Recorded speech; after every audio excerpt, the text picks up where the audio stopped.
नेपाल की करेंगे। और नेपाल में जहां पर पड़ोसी देश नेपाल के साथ गहरे रिश्ते होते हुए इस वक्त दिखने लगे हैं, हाल ही में जहां पर प्रधानमंत्री नरेंद्र मोदी और साथ ही कार्की के बीच में बातचीत हुई है, एक बड़ा बदलाव देखने को मिला है। जनता का पूरा ये आंदोलन देखने को मिला और उसके बाद पूर्व चीफ जस्टिस सुशीला कार्की को अंतरिम प्रधानमंत्री बनाया गया।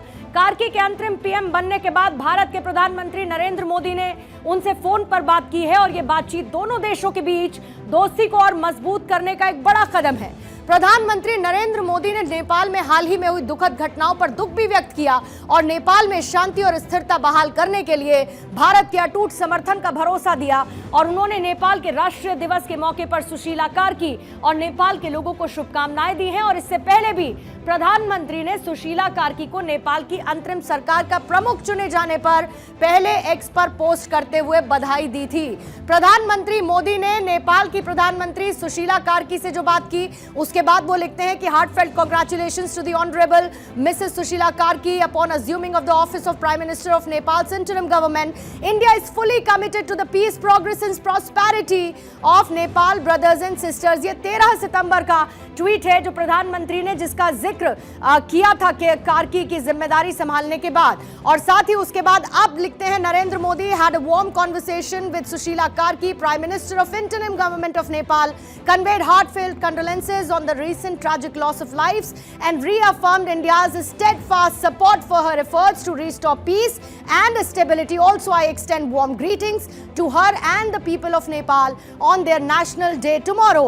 नरेंद्र मोदी की तरफ से ट्वीट किया गया था। अब इसके बाद सबसे बड़ी बात नेपाल में किस तरीके के देखिए बदलाव, और साथ ही इस ट्वीट के बीच में जहां पर नरेंद्र मोदी लिखते हैं कि नेपाल की अंतरिम सरकार की प्रधानमंत्री श्रीमती सुशीला कार्की के साथ एक आत्मीय बातचीत हुई, उसी टेलीफोनिक कॉन्वर्सेशन का जिक्र प्रधानमंत्री यहां पर करते हैं। हाल ही में जो दुखद जनहानि हुई उस पर अपनी हार्दिक संवेदनाएं व्यक्त की और उनके शांति और स्थिरता बहाल करने के जो प्रयास हैं उसके लिए भारत के अटूट समर्थन को दोहराया है। और साथ ही मैंने उन्हें और नेपाल के लोगों को उनके कल के राष्ट्रीय दिवस के लिए हार्दिक शुभकामनाएं भी दी हैं। प्रधानमंत्री मोदी की तरफ से किया गया यह ट्वीट है और कहीं ना कहीं अब यह रिश्तों की एक मजबूत इबारत लिखता हुआ नजर आएगा। सुशीला कार्की की प्रधानमंत्री मोदी के साथ बातचीत और साथ ही प्रधानमंत्री मोदी की तरफ से किया गया यह ट्वीट।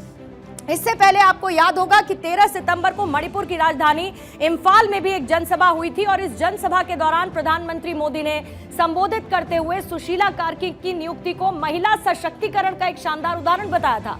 उन्होंने ये कहा था कि भारत और नेपाल साझा इतिहास, आस्था और सांस्कृतिक रिश्तों से जुड़े हुए गहरे दोस्त हैं। सुनिए प्रधानमंत्री मोदी ने क्या कहा था। आज मणिपुर की इस धरती से मैं नेपाल के मेरे साथियों से भी बात करूंगा। हिमालय की गोद में बसा नेपाल भारत का एक मित्र है, करीबी दोस्त है। हम साझा इतिहास से जुड़े हैं, आस्था से जुड़े हैं, साथ मिलकर आगे बढ़ रहे हैं। मैं आज नेपाल में अंतरिम सरकार की प्रधानमंत्री के रूप में पदभार संभालने पर 140 करोड़ भारतवासियों की तरफ से श्रीमती सुशीला जी को हार्दिक बधाई देता हूं। मुझे विश्वास है कि वे नेपाल में शांति, स्थिरता और समृद्धि का मार्ग प्रशस्त करेगी। नेपाल की पहली महिला प्रधानमंत्री के रूप में सुशीला जी का आना महिला सशक्तिकरण का वह बहुत उत्तम उदाहरण है। मैं आज नेपाल में ऐसे हर एक व्यक्ति की सराहना करूंगा जिसने ऐसे अस्थिरता भरे माहौल में भी लोकतांत्रिक मूल्यों को सर्वोपरि रखा। तो भारत नेपाल के मजबूत होते रिश्ते, जहां पर दोनों ने ही राजनीतिक स्थिरता, आर्थिक विकास, लोगों के बीच रिश्तों को मजबूत करने पर जोर दिया। खास तौर पर व्यापार और ऊर्जा सहयोग पर चर्चा हुई। प्रधानमंत्री मोदी ने कहा कि भारत नेपाल की ऊर्जा जरूरतों में मदद करेगा, सीमा विवादों को दोस्ती से सुलझाएगा। वहीं कार्की जी ने कहा कि भारत ने हमेशा नेपाल की मदद की है और ये कॉल दोनों देशों के लिए नई उम्मीद की किरण है, खासकर जब नेपाल अस्थिरता से गुजर रहा है। आपको याद होगा हाल ही में कैसे नेपाल में सरकार के भ्रष्टाचार के खिलाफ हुए युवाओं का हिंसक प्रदर्शन सड़कों पर बर्बादी लेकर आया।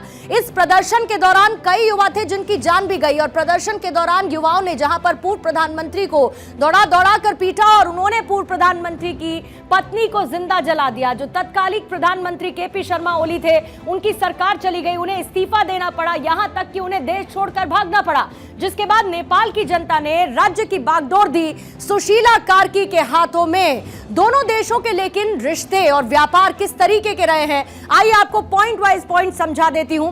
दोनों देशों के बीच मजबूत होते रिश्ते, जहां पर सदियों पुराने भारत और नेपाल के बीच के रिश्ते हैं, चाहे वो सांस्कृतिक हो या फिर व्यापारिक हो, ये बहुत पुराने और प्रगाढ़ रिश्ते हैं। ऐसे में भगवान राम सीता का विवाद जहां पर जनकपुर में हुआ था, तो जनकपुर वो स्थली है जो धार्मिक तौर पर भी दोनों देशों को आपस में जोड़ती है।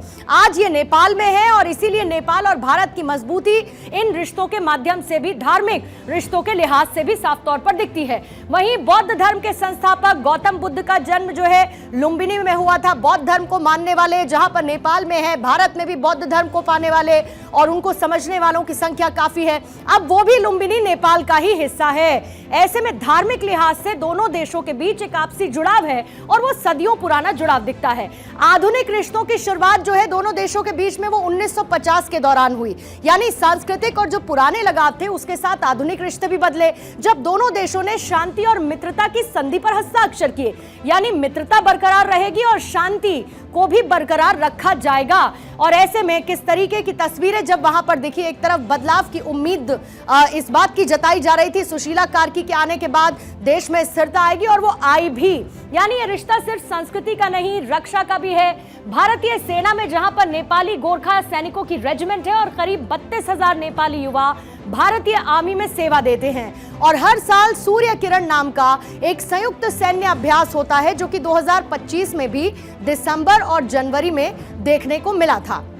वहीं दूसरी तरफ भारत नेपाल का सबसे बड़ा व्यापारिक साथी भी है, यानी कि सिर्फ सांस्कृतिक और धार्मिक लिहाज से नहीं, बल्कि अगर आप व्यापार की दृष्टि से देखेंगे तो व्यापारिक रिश्ते भी, जहां पर नेपाल के कुल विदेशी व्यापार का 64% से ज्यादा भारत के साथ होता है। 64% आपके व्यापारिक रिश्ते एक दूसरे के साथ नजर आते हैं। द्विपक्षीय व्यापार यानी दोनों तरफ से करीब 9 अरब डॉलर का वो भी देखने को मिलता है। यानी दोनों देशों को व्यापारिक लिहाज से एक दूसरे की जरूरत है।